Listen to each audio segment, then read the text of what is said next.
Welcome back to Dave's Gone By. Very excited to have with us a legendary musician to talk to. You know, they say that real musicians never really stop. They just keep going. So we have that with everyone from, like, the Rolling Stones celebrating their 50th anniversary and Bob Dylan's never-ending tour, to people like our guest, Jorma Kaukonen, who way back when was first playing acoustic guitar, then helping found the Jefferson Airplane, then playing with Hot Tuna, and now still playing with Hot Tuna as well as his solo work, and still doing tons of things. He's going to be at the Beacon Theater in New York with Electric Hot Tuna on November 30th and December 1st. He'll be in our neck of the woods in Denver in the middle of February.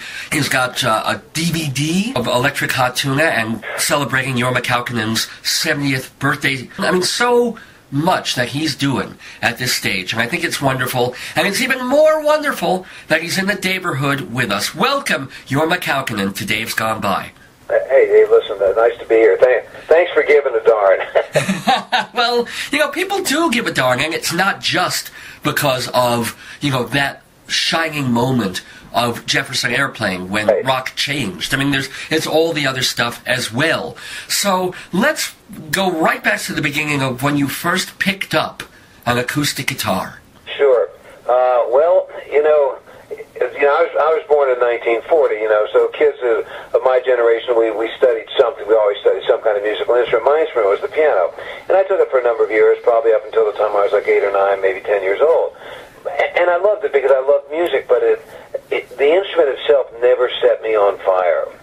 And I guess it was in the early 50s. My dad worked for the government, and he had his secretary was this gal from Puerto Rico, and she and her husband were friends of our family, and they came over, and she came over one time, and she brought this nylon guitar and played some folk music from her homeland. And something about, I mean, even though that the Puerto Rican music wasn't my music, there was something about the instrument that called out to me, and I went, wow, and she showed me a couple of chords, and that was it for the next couple of years. Well, then, I guess it was probably in 1955, I met this high school buddy of mine, junior high school actually, a buddy of mine named Mike Oliveri, and he had a guitar, and I went to his house, and he was playing these songs, and the songs he was playing were like Carter Family songs, and some of the popular music at the time, Louvin Brothers. I come from Washington, D.C., so there were no demarcations about music. There were no categories like we have today. It was just popular music. So there was rockabilly and just everything you could possibly think of. Well, anyway, I said, wow, I like the guitar. So I told my dad, I want to play the guitar. And, of course, my dad goes, well, we're going to have to buy a guitar. You're going to have to prove to me that you're really serious about it. You need to learn 2 songs. So I went back to my buddy Michael, and he taught me 2 songs. And as my fading recollection tells me, is probably Down in the Willow Garden, a murder ballad, maybe Worried Man Blues, something like that. So I learned these 2 songs, and I played for him. And my father was sort of repulsed by my choice of music at the time, but having met the standards, he bought me a guitar, and I started to take some lessons. Now, when you say you had to learn those songs, you're not talking about just chords and singing along. You were picking, you were playing the whole song. When I got into the guitar, I wasn't interested in being quote unquote a guitar player. I just wanted to sing songs. Oh. So yeah, I was picking because I was using it, but not. It was basically accompanying myself, kind of like the way Johnny Cash played. Oh, okay. We loved Johnny Cash back then too. So at what point, though, did it go from being, wow, I really want to sing and play guitar and learn it properly, to realizing that you had kind of a special gift with the instrument? Well, I just had so much fun with it. Like I said, I just wanted to sing songs, and I accompanied myself, and I loved that. But it would have been in probably 1959, 1960, when I was going to Antioch College. I met this guy, Ian Buchanan. He's since passed away, unfortunately, and he was a friend of Reverend Gary Davis's and a very fine guitar player. Now, Ian's muse, I didn't realize at the time, I realized later, was Lonnie Johnson. He was more interested in jazzy kind of stuff. But when I heard him play Reverend Davis's material, I fell in love with that. And for some reason, he took this sort of like gawky, awkward, thrashing, guitar player, which is kind of how I look at myself in those days, and basically by painstaking patience started to teach me to fingerpick. And when I started to get into it, I realized that that's where I needed to be. Huh. And so, again, was it you going to be kind of a folk singer-player just before the whole mid-'60s Jefferson Airplane thing kicked in? You know, Jack and I had a little rock band in 1958 together. Oh, wow. With Jack Cassidy. And, you know, but basically, like I said, I never really thought about categories of music. I just played songs that I liked. And but when I got into the fingerstyle thing, I wanted to be, you know, the great folk scare was starting to happen then. Right. And I knew that I wanted to be in that crowd. Well, how much headway? I mean, did you go to New York and start playing the bigger end? And Well, yeah, right. Well, really? I did go to New York in 1960, and I did play at Hoots and Gertie's Folk City, and got lots of little gigs with different people around, you know. But I mean, it was so happening back in those days. I mean, it would seem like everybody was out playing or doing something, and you know, obviously the bitter end would have been over my expectations. I was just a non-entity kid who just came there from Ohio, but the fact was that it was so exciting. It was all going on, and you know, Bob Dylan was in the Village at that time, and Dave Van Rock, and the Reverend Gary Davis, of course. Brother John Sellers was running the Hoots at Gertie's Folk City. Man, it was Yeah. what can I tell you? But that part of it, I mean, you did not become a Phil Oakes, a Peter, Paul, and Mary. You took a different path. I was really sort of unaware of Phil Oakes. I was more interested in the picking stuff. I love there's some of those Peter, Paul, and Mary records I got to tell you that I love. But as far as playing music, that was considered commercial folk music, and I wasn't interested in learning to do that. First of all, I didn't know how to sing vocal harmonies, and that was really what they were all about. Like I said, I loved that record. I think the first Joan Baez record was the one that really helped sort of like direct me, even though Joan is certainly not a blues player, but that first Joan Baez album is, to this day, I think is a stunning album, and all those things helped open the door to where I needed to be, which was, in my case, sort of examining Reverend Davis and just playing as much as possible. And yet, somewhere in there, moving towards the middle 1960s, right, you jumped into rock and rock blues.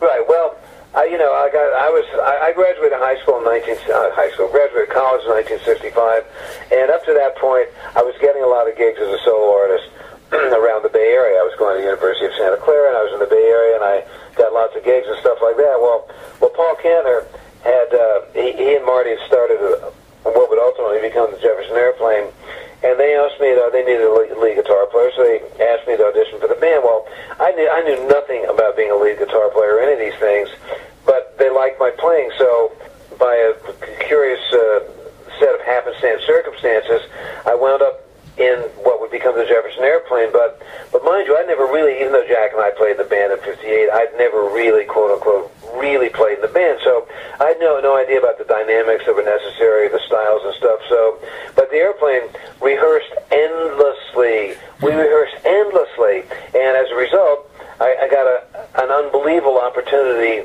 of on-the-job training. Hey, this is Jorma Kaukonen, and you are listening to Dave's Gone By on UNC Radio. Now, is it true that you were the one who kind of came up with the name for Jefferson Airplane? No, it was a goof thing? Oh, no. Way before the rock thing started happening, all of us that were in the sort of folk blues world were joking about, you know, how long do we have to be in this game before people can take us seriously, etc. And a friend of mine whose name was Richmond Talbot, he's passed away also since then, was coming up with funny names for all the blues players, and Tom Hobson was Blind Outrage, Steve Mann was Little Son Goldfarb, and he came up with Blind Thomas Jefferson Airplane for me.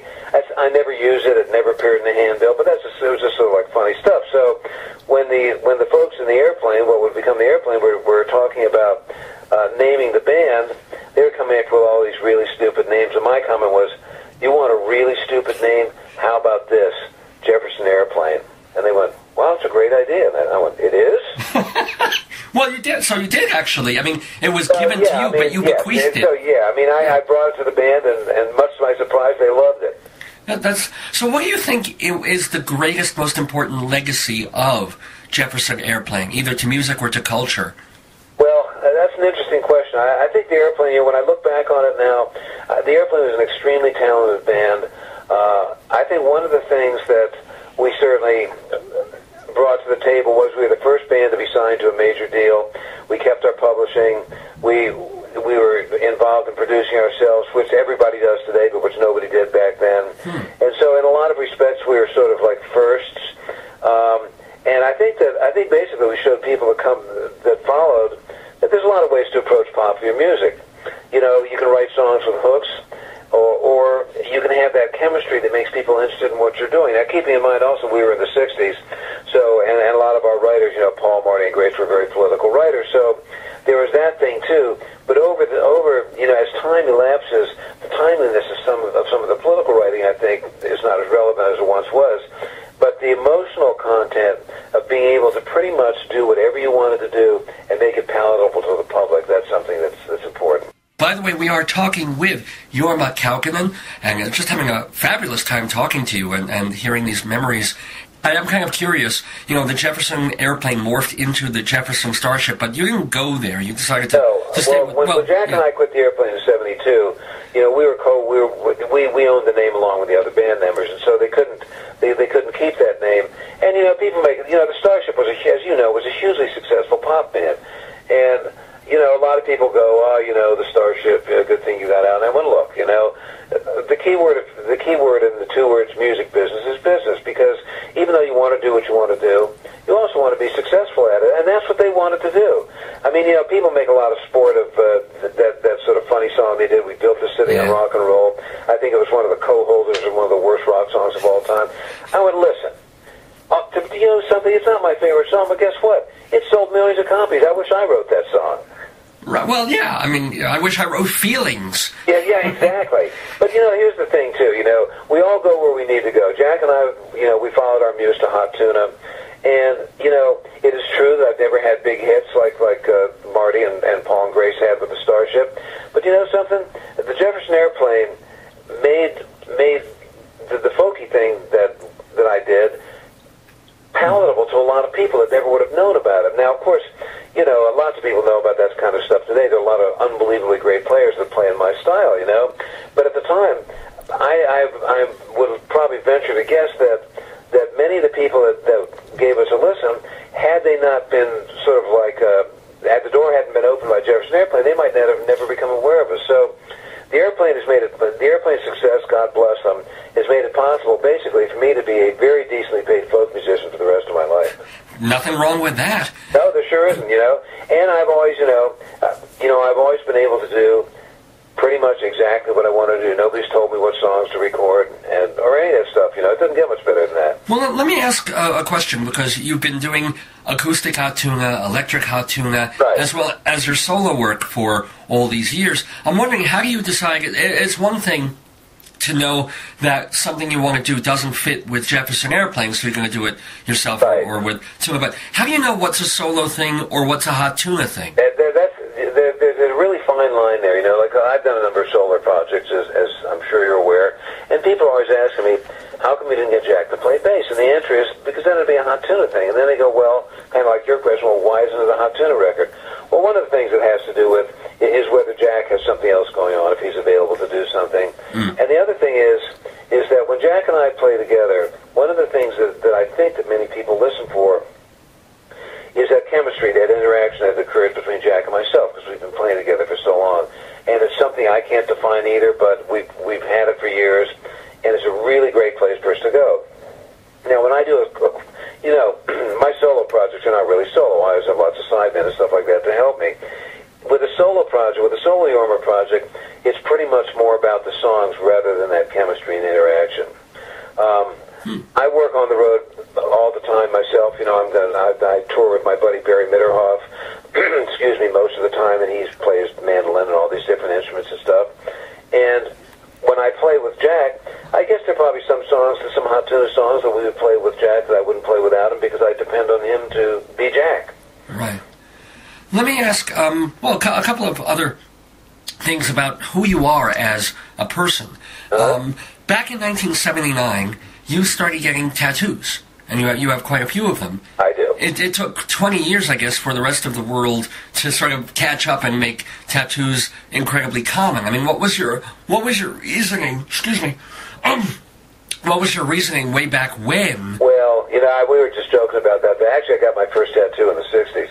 I got my first tattoo. The whole tattoo thing, about the body art thing, has been elevated to an art form. I got my first tattoo in a tattoo shop on 7th Street, which is a seedy street in San Francisco, over the Greyhound station. And that was part of the charm. And I guarantee that was not a work of art. Now, that tattoo that I got was a little thing on my back, has long since been covered up by an Ed Hardy back piece, which I did get in the 70s, which was a work of art. It's kind of funny. Why did I get a tattoo? I don't know. There's something about it that appealed to me. I've got a 15-year-old teenage son, and sometimes he asks me, Dad, are you going to get any more tattoos? And I'm going, no, I don't think I am, And he goes, if you were my age, would you get tattooed again? I said, to be honest with you,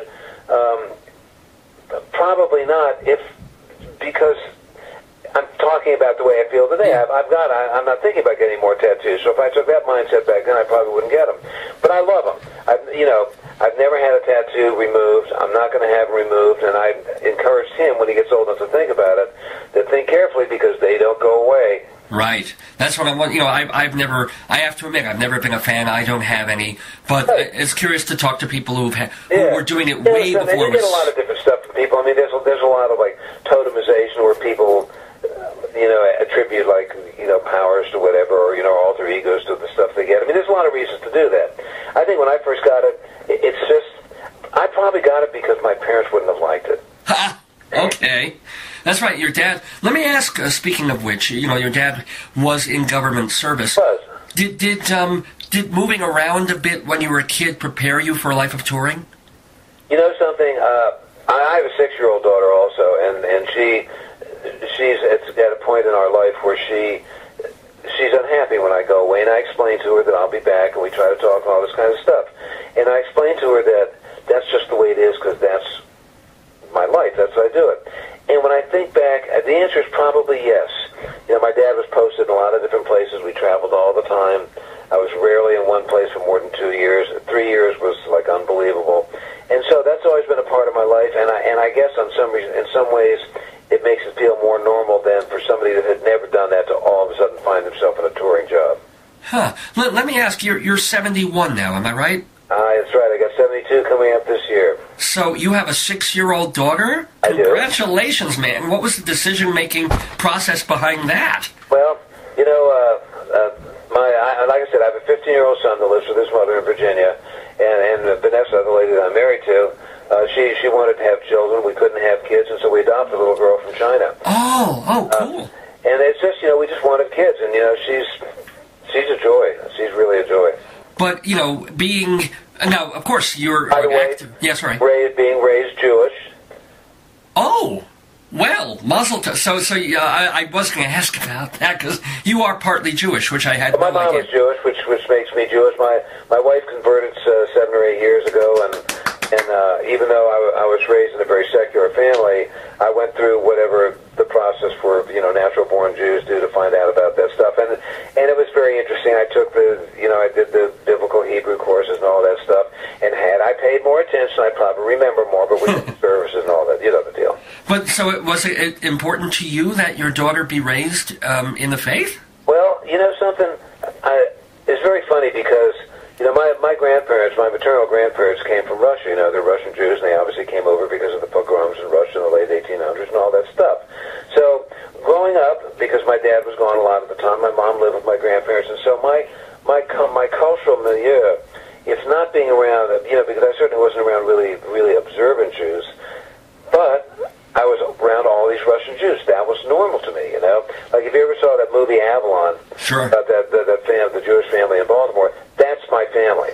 I mean, the picnics, just the whole deal, and there it is, So I never gave it a second thought, because that's just how I grew up. But I think it's important for anybody, no matter what their faith or orientation is, to have something comfortable to go back to, and that's what we're offering our daughter. She also studies Chinese too, because she is from China. But I think it's kind of funny. She's not totally wild about it. And just the other day, she was telling me, I don't see why I have to study Chinese just because that's who I am. And I went, something? Well, yeah. Although she's studying it because China will own the universe in about 20 more that's probably true, but she can always go back to it. I mean, she can speak a little bit and she can write characters and stuff, but I think that she'd rather play the piano. And you want to know something? Yeah. I'm okay with that. Well, because she's Jewish, she's playing the piano right to left, so it's kind of that's right, exactly. Sort of a thing. We're talking with Jorma Kaukonen, having a wonderful time talking about his life, his music, and but we're also talking a bit about getting older and having something to come back to. And it is, you are at the point of losing friends and losing people. I mean, how is it? And we were talking, of course, about Jack Cassidy before, your good friend, and he lost his wife a couple of weeks ago. So what is it like kind of seeing this attrition of people that you remember when they were teenagers, in their 20s? What's it like? I mean, obviously, I guess, we're all going to go sometime. I mean, there's no argument about that. And as you get older, that becomes, much more of a reality because that's just the way it is. And we would certainly like all our old friends to live forever. I just played at the Love for Levon benefit at the Izod Center in New Jersey a couple of weeks ago. And I was just talking, there's just dozens of music luminaries there. And we're talking about all this stuff, and you're right, there's fewer of us left because that's how it is. But, the good news is that my wife is younger than I am. I work in the music business, so there are many people that are my contemporaries, but most of the people are younger than me. And so, except for the fact that I'm creakier than I used to be, I tend to relate in some way, I think, to the changing landscape of personalities, and that's just how it is. Now, like I said, we all like to live forever, but I don't think that's going to happen. Well, do you think it has affected your playing? Have you had to change certain things that you do? Oh, sure, absolutely. Really? I've got some arthritis in my hands, and I have to be careful. I need to warm up. The day of the superstar is over. You need to take care of yourself. The great guitar player Tommy Emmanuel, he was at our Per-Piece Ranch not too long ago. We were talking about. He says, one of his mentors was Chet Atkins. At the end of Chet's life, he was quite ill, and Chet told Tommy, you got to take care of yourself because you don't want something to happen so you can't do what you love to do most, So, yeah, I've had to make some changes. I use a little lighter strings than I used to use and this and that. But, the good Lord's been good to me. And I'm a vigorous guy, and I can see, if I make the proper preparations, I think I'm better than I used to be. Well, I saw Chet Atkins in concert probably a year or two before he died. It was wonderful. Yeah, he was really something, absolutely. Now, you also mentioned in what you were just saying something called the Per-Piece Ranch. If people don't know what that is, please tell us. Well, I live in Southeast. I live in a very rural area of Southeast Ohio, and the Per-Piece Ranch is 127 some acres of forested countryside. And in the middle of all of this is we have the Per-Piece Ranch, which is like it's a music camp, a music school, and we're open from March through November, pretty much every other week. We have the class times are 4-day weekends, Friday morning to Monday morning. We also have a concert Saturday night. We have a local NPR radio show. We're busy. Yeah, and then you do it for obviously you get something financial from it, but you also must do it for love, all the teaching and all that. I do. The Per-Piece Ranch, Vanessa and I couldn't support ourselves on the Per-Piece Ranch, but it's not costing us any money. And we employ like 11 or 12 people full time, local people. So, we're local employers. Yeah, it's real important to us being able to get back the music thing and to be able to share what I consider to be an important sort of aspect of musical community. Absolutely trumps dollars and cents. Now, one of the things that is so amazing to be talking to both you and I actually spoke with Jack Cassidy a couple of months ago, was that, people might think, they were in the Jefferson Airplane in San Francisco in the hippies in the 60s, and they must be burnouts. There must be, and you can hear just from the way that you're talking, is that you're a tremendously clear and intelligent person, and your brain is totally all there. So I'm wondering, another quote that you had from an interview says that, obviously I've certainly done my share of substances over the years, and it's made me a lot of what I am today, even though I don't do anything today. True. So I'm kind of wondering how drugs did or did not shape who you are. Well, that's a good question, and I'm a recovering alcoholic, so that's part of my story, certainly. But there's no question I wouldn't be the person I am today had it not been for all those experiences. I mean, you start out when you're a kid, you're not anything, you know. You try this, you try that. I didn't discover drugs until I was in my 20s because in the year when I grew up, it just wasn't part of our culture like it is today. And obviously, that whole 60s thing when everybody was partying, relentlessly, obviously, I guess it had to shape a lot of the art and the thought processes, et cetera, and at some point it worked better for other people, and for some people like myself it stopped working. So, but I think that having, just from a point of having survived all that stuff, because that's the way I look at it today. I wouldn't have looked at it like that back then, it's just the way it was. But having survived all that stuff, I think it's made me a stronger person. I think it's given me it makes me more open-minded towards other people's foibles, and I'm totally a live and let live person. What works for me doesn't necessarily work for anybody else. I would never venture advice because who wants to take advice anyway? True. How long have you been clean and sober? If I make it to December 1st, I'll have 16 years. Was it a big struggle, or? Sure, in the beginning, it's hard to look back on it. If it was easy, everybody would do it. I mean, if you're into the recovering community, the success rate is very low. It's a relentless disease, But, it was in the beginning. I still go to meetings, I still do what I need to do, and, by the grace of God, so far, so good.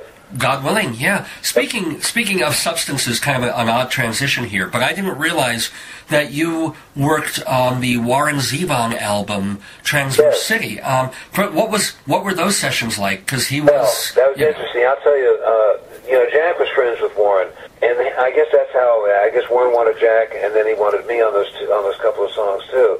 And I remember the sessions...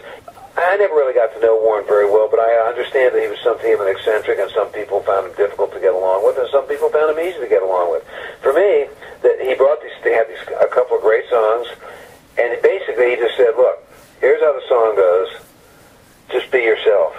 And I went, "Well, if I just want to be myself, I'd do my own project, be a little more specific." So I remember, because it was a long time ago, I remember he sort of gave us some direction. I want some little intensity here, I want this and that. One of the things, I think it was on Gridlock, one of the things I remember is he had an acoustic 12-string guitar that was compressed, was squashed into a sound that you didn't know what it was. And I remember thinking that was just the coolest thing I'd ever heard. Hey, this is Jorma Kaukonen, and you are listening to Dave's Gone By on UNC Radio. Can I ask if there are other folks like that you've worked with, that you have great anecdotes or stories about, that you've sessioned with, since you probably know most everybody in the music business? Well, I know. The thing is honestly, I've never really done that many sessions. Okay. I did some sessions for Robert Hunter for an album he did called Amagamelin Street back in the 80s. And then, but it's funny, you get together with artists. And I've been very fortunate because I've never really been in, except back in the day when the Airplane was recording at Wally Hyder's, and there was excessive excess going on with everybody that was there at the time. It wasn't just us, But the people over the years that have asked me to do stuff, it's really been interesting. And I think one of the most interesting sessions I ever did was Brad Silverling, who's a movie producer, asked Jack and myself to be part of a soundtrack for a movie he did called Moonlight Mile about 10 years ago, and the guy who scored it was this guy Mark Isham. He used to play trumpet. Oh, sure. The Champlin, but he's a great movie scoring guy. I mean, he's done everything under the. And I remember talking to Mark. I go, "Listen, I don't read music, I really at all. There's going to have to be some hand-holding. I know these guys are used to scoring stuff for the L.A. Philharmonic, and they cut a session in the afternoon. So they spent about 4 days, and they walked through it with me and Jack, and we got a chance to work on this movie thing. It's the only movie I've really ever worked on, other than just contributing a song. experience. I got a chance to see a world that I normally would have never seen. That's cool. Yeah, when I asked about other session people or people that you've just jammed with or done concerts with, it isn't just to get stories about debauchery and substance. It's just cool memories. I'm sorry? I mean, the debauchery's been around for a very long time. True. And at some point in our life, most of us have those war stories to tell. But, something that really, it's not that I just don't want to have anything to say because there's nothing new under the sun. I don't think that we were as debauched as many of my friends, and we were probably more debauched than some. I mean, by the grace of God, I survived it, and here I am today. But, there's really nothing interesting in those stories because we didn't do anything that didn't happen shortly after Adam and Eve left the garden. Can I ask who you listen to now? What musicians? What do you listen to on the radio? What do you listen to? Well, I tend to listen to. I like vintage country. Not country rock today. It's country rock. Excuse me. I like older country. I've just come back from a road trip, and on this last road trip, I've been listening to a lot of Alison Krauss of all things. Oh. And the one I was listening to is an album that she made when she was a teen. Got that old feeling. Excuse me, where she's just unbelievable.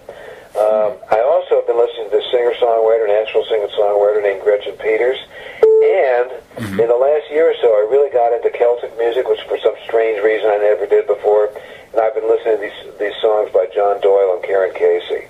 Nice. No, but that's still in your wheelhouse. I'm kind of wondering also if there's stuff you listen to that we'd be like, wow, you're listening to Kanye West or whatever, or classical or jazz stuff. Okay, here's something that's a little bit out of the norm. Pitbull. Pitbull? Is that a rapper? Yeah, sort of, yeah. He had an ad. It was like a Budweiser ad or something. And I went, something? That's funny. I like that. And, of course, like I said, I got a son that lives in Northern Virginia, and he said, Dad, you got to check Pitbull out. So I checked him out, and I went, oh, that's funny. I can actually listen to that because it was entertaining. Cool.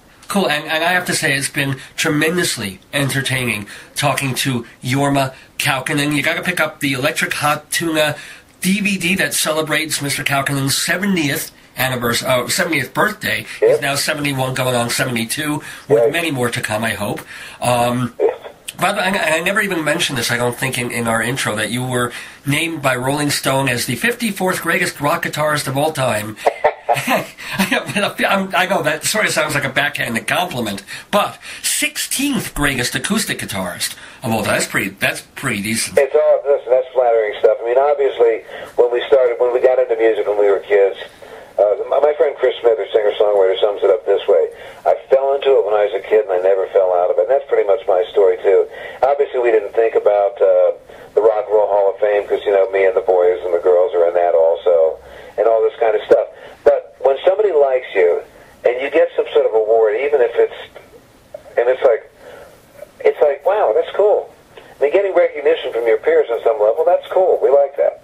Yeah, that's a lot of what we do almost everything for. As long as we're eating and a roof over our heads, the next thing is hearing somebody say, yeah, that was good. You got talent. Yeah, it's like, I did a project in 2002 called Blue Country Heart that got a Grammy nomination, and you could have knocked me over with a feather. I mean, I would have never even considered that such a thing was possible. Hey, this is Jorma Kaukonen, and you are listening to Dave's Gone By on UNC Radio. I'm so glad that you're still out there exploring possibilities musically and in your life. I think, and we also want to tell people about the Fur Peace Ranch if people are interested in doing that. And really, for a lot of information, you can go to jormakaukonen.com, JORMAKAUKONEN. You can look it up. If you spell it wrong, just Google it, and you'll find it easily enough. Yeah, it'll pop right up. So when is the next actual recorded music project that you're working on? That's a good project. That's a good thought. I'm going to get on it for next year, 2013, and I'm not. Jack's abroad right now, but when he comes back, I'm going to see if the next thing will be another Hot Tuna project or a Jorma solo project. We just did a Hot Tuna project at Steady As She Goes a year and a half, 2 years ago. But whatever he wants to do, I'm open to it because we're buddies, and that's what you do with your buddies. Well, Thank you for being a buddy to this radio show. Well, thank you for being interested, man, and you take care of that cold.